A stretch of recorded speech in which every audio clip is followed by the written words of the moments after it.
علیکم بچوں، تو کیسے ہیں آپ لوگ؟ آج ہمارا موضوع علامہ اقبال ہے۔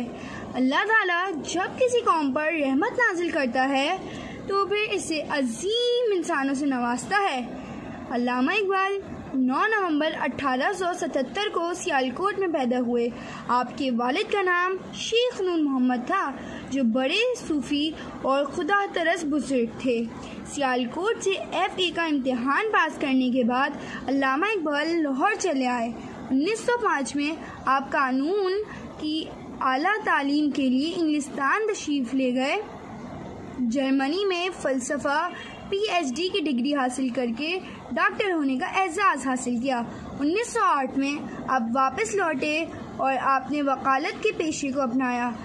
برصغیر کے نامور وکلاء کی صف میں آپ کا نام شمار ہوتا ہے۔ علامہ اقبال نے اپنی شاعری مسلمان برصغیر کو بیدار کرنے کے لیے اپنائی۔ علامہ اقبال نے جب ہند کے مسلمانوں کی خستہ حالی اور بے بسی پر نظر ڈالی تو آپ کا دل خون کے آنسو رویا۔ 1930 میں الہ آباد میں مسلم لیگ کے سالانہ اجلاس کی صدارت کرتے ہوئے آپ نے جو خطبہ دیا، اسے آزاد مسلم ملک کی طرف سے پہلا قدم کہا جاتا ہے۔ قائد اعظم نے اسی تصور کو عملی شکل عطا کرنے کے لیے کوشش کی اور ہند کے مسلمانوں کو 14 اگست 1947 کو شاعر مشرق کے خواب کی تعبیر پاکستان کی صدارت میں ملی۔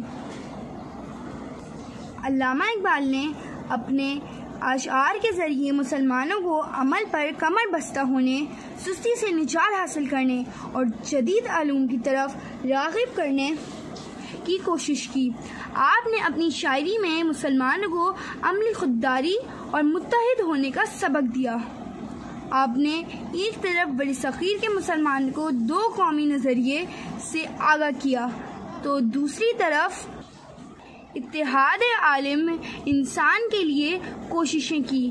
علامہ اقبال نے اپنی نظموں میں مسلمانوں کو اتحاد اور یکجہتی کا سبق دیا، انہیں حصول تعلیم اور جدید ٹیکنالوجی کے حصول کی طرف راغب کیا۔ شکریہ۔ اللہ حافظ۔